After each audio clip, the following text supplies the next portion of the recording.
Welcome, boys and girls. My name's Mary. I'm a member of the Wealden Cave and Mine Society. I will be your guide for the next half hour. I will give you a guided tour of this side, Tunnel Road West. When you come out, if you'd like to cross over to the other side, you may have already done so and had a quick look round, but cross over to the other side, take a helmet from the box outside, and then you can have a wander around that system. It's self-guided, which means you can take as long or as little as you want. Just a couple of safety points before we start off. The tunnel is well lit, and I do have some extra lighting if you feel you need it, or if you want me to shine a light on something you can't quite see. The floor is a little bit uneven, and in places where there's a gentle slope with the sand on it, it makes it a little bit slippery, so please take care. At the very end of the system, I will remind you again about this, at the very end of the system there is a section with a very, very sandy floor, and it's tempting to try and pick the sand up, but please don't. There is a lot of broken glass in there, and we've attempted to clear it all up, and I'll tell you more about that when we get down there, but please don't touch the sand on that floor in that section. And as you're going around, I'd ask you to try to avoid bumping or rubbing the walls or touching them too much, because we've got a lot of nice bits of graffiti and carvings, and they're gradually deteriorating over time, so we want to preserve them as long as possible. And finally, if you've got any questions, or I'm not explaining things, or you can't hear what I said, please feel free to interrupt, attract my attention or whatever, and I'll do my best to answer your questions. So if you'd like to follow me, we'll start.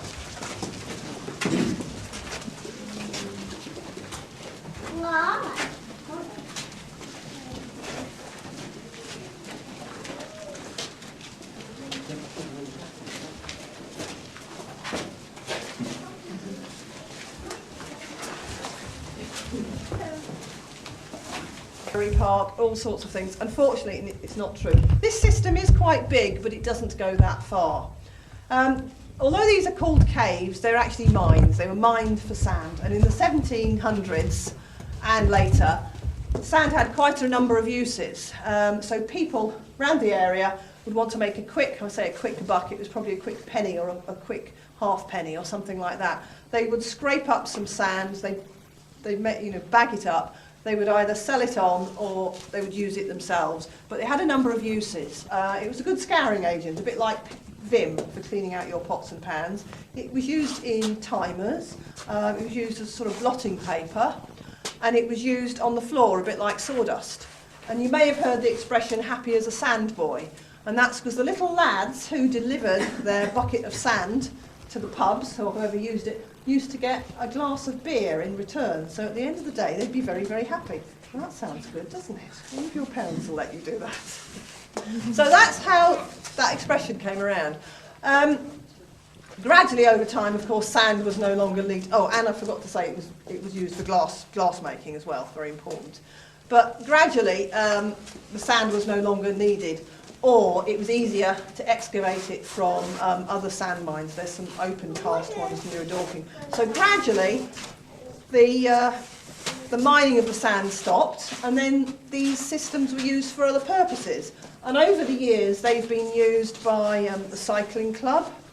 That sort of metamorphosed into a pistol club, and they use it currently. The town band used to practice here, and during the Second World War, people used to sleep down here during the air raids. And more recently, I think about 5 years ago, one of the role-playing clubs used to hire the other side, Tunnel Road East, and they used to have their sort of role-playing games down there as well. So all sorts of uses of the caves. So the system that we're going to go through has sort of two sections. There's two major tunnels. We're looking down the first one, and at the end you can see one of the targets that's used by the pistol club. So if you'd like to follow me down, we'll go to that end and I'll tell you a little bit more. Down to the end, you can see this target more closely, and you'll notice that there's sand behind it, but it's not Reigate sand. There are certain regulations about the quality of sand that has to be used in these targets. Reigate sand doesn't meet that criteria, so it's ironic that they've actually had to ship in sand into a sand mine. If you stand and look back up the passageway and just look around the walls and everything, you'll see there's lots and lots of, there's lots of pick marks on the ceiling. There's lots of bits of graffiti all around. As we go through the system, you'll notice some of this graffiti looks quite modern, and some of it, certainly at the far end, is a lot older. And you'll see these nice pick marks, the marks made by the miners as they chipped away to get at the sand. If you look back up this passageway, you can see, well, first of all, the architecture. Just make a note of that, because as we go round, you'll see the architecture changes. This has got very straight walls, very low ceilings. When we go further round, it's got much larger arches. But on either side of this passageway, you'll see there's little alcoves, and there were little tunnels leading off. And particularly on the right-hand side, those tunnels backed onto the businesses, the shops and the banks in Reigate High Street. And about 20 or 30 years ago, one of our club members was down here doing some work in one of those little alcoves. And he came across what looked like a bank vault. Well, there's two banks on the high street, so he went up to one of them and was asked to speak to the bank manager and explain what he'd found. And the bank manager was a bit sceptical. So the bank manager went down to his vault, and Stuart came back down here, and they could actually communicate. So Stuart went back up again, and I think the bank manager was much more accommodating, offered him tea and biscuits and things like that. But since then, that particular side has been totally secured up, so you can't get in there. And you'll see there's very sturdy breeze block walls all the way along that section. And at the end of the day, when we clear up, we do make sure there's no people in here chipping away at those walls. And a couple of years ago, I had a very nice story from a gentleman on one of my tours.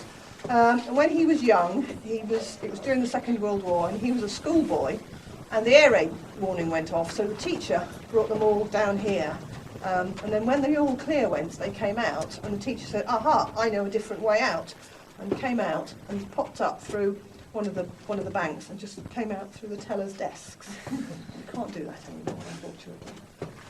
So, if I can just get past, if you'd like to. So we've gone down the first one. We're going to go back round the second one, and we're going to avoid, well, we can't go, there's an area in the middle that we're going to go round, and that corresponds to an area round here, just behind you. And that is below an area in Castle Grounds that's called the Sunken Garden. And it used to be a cricket pitch, and I think in the mid-1800s, the cricket team were playing out there one day. It started to rain, so they went indoors. When they came out again, their cricket pitch had collapsed. And that's what we've got there, which is a sort of sunken area. And we're actually going to go round that. So if we continue on, it's quite noticeable when you go into almost any cave system.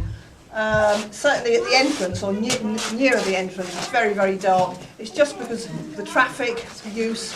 Some of the blackening could be from smoke. If people have been in past years, they used candles and things like that. Although I don't necessarily think it would have caused that much blackening. Having not been up there to investigate, but also it could be spores, mould. It's obviously quite damp down here, but it's quite noticeable when you go to the very end section. It's very, very much cleaner, and that's an area that's only been opened up in the last sort of 20 years or so. But as you go round, you will see a number of carvings, a number of bits of graffiti on the wall. There's some up here, some modern, some older. There's something there that looks like Canada. And certainly as you go around further, there's dates of 1940s, so that could well relate to, I think, the Canadian aircrew that were based near Reigate during the Second World War. And something that you might just be able to make out here is quite nice, but very difficult to see, and it's the remains of a poster, something about your mask.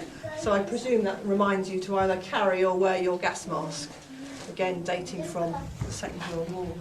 If you'd like to follow a little bit below the level of Tunnel Road, if you look back up here, that's about the level of the road, and that is the other side of the wall. So, Tunnel Road itself is quite interesting. The tunnel was built in 1823, and I believe it was one of the earliest road tunnels, possibly the first in Britain.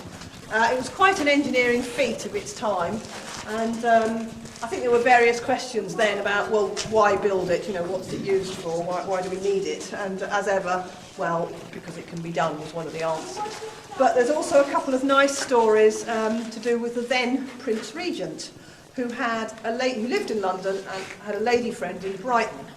And the stories are that he had to stay within a certain distance of London, and by putting the tunnel in, it could straighten out the road, or by putting the tunnel in, it could enable him to get down to Brighton faster.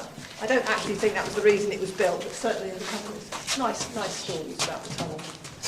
So, I said one of the uses of the tunnel during the Second World War, it was used as air raid shelters, and people used to come and sleep down here.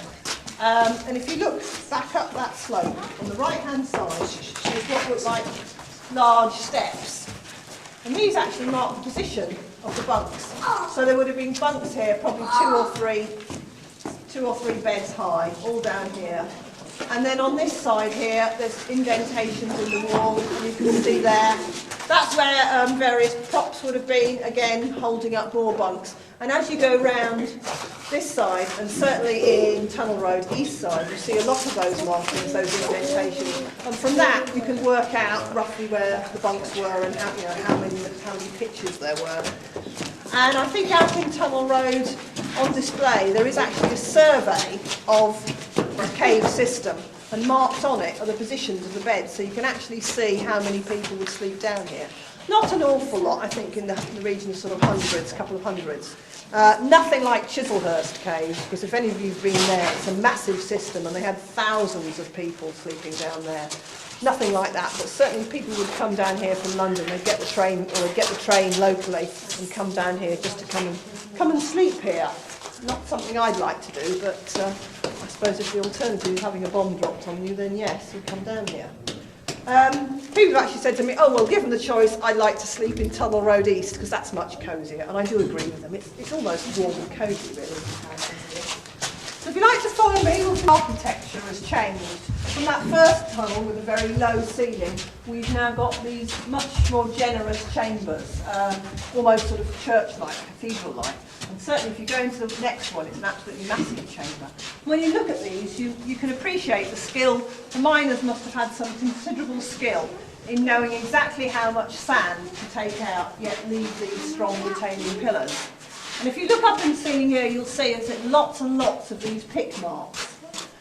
What the miners actually used to do was they would come in somewhere from a hole, from the surface somewhere, and they'd actually chip away the floor, and that's how they would gather the sand. They didn't stand up here and try and get to the ceiling. So they actually lowered the level of the floor as they chipped the sand out. If you look round here, something else I'll just point out to you. We've come a little bit lower than the road level again, and there's a second entrance here.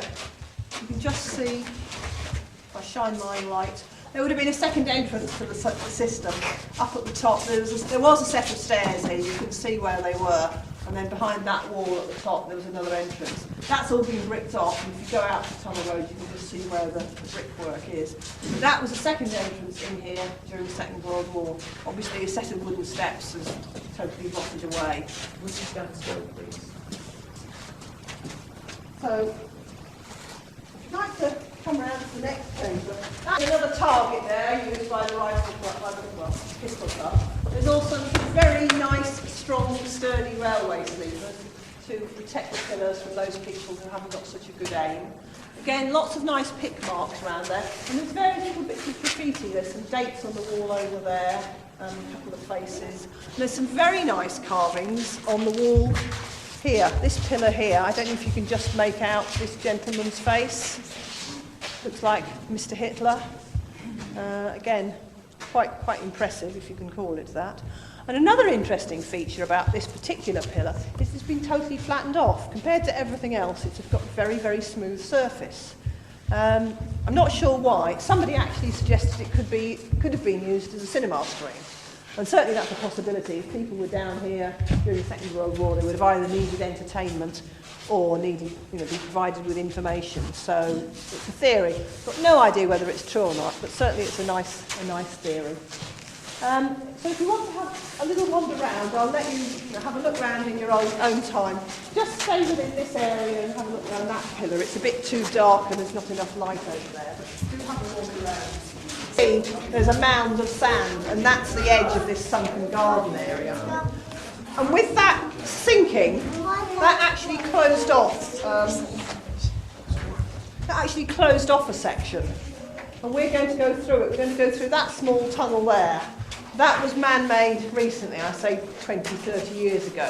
And with that, it opened up the furthest end of the system. When we go in there, you'll see the architecture, well, it's quite different. Also, this is where I said the floor is very, very sandy, and it's very tempting to pick it up, but I'd ask you not to, because there's lots of bits of broken glass in there. So again, if you have a look round here, you'll see lots of these nice pick marks all on the ceiling, and If you actually look, there's some sections, it might be easier to see here, where the pit marks change. So when the miners are standing upright, they get picked in this direction. When they got down, when they were down at floor level, they changed direction. You might just be able to make out at floor level, changing direction, although it's not particularly easy anymore. So if you like to make your way through this small tunnel, do mind your head when you go through, it's a little bit low. And then when you get to the other side, if you'd like to wait for me, and I'll take you down that last section.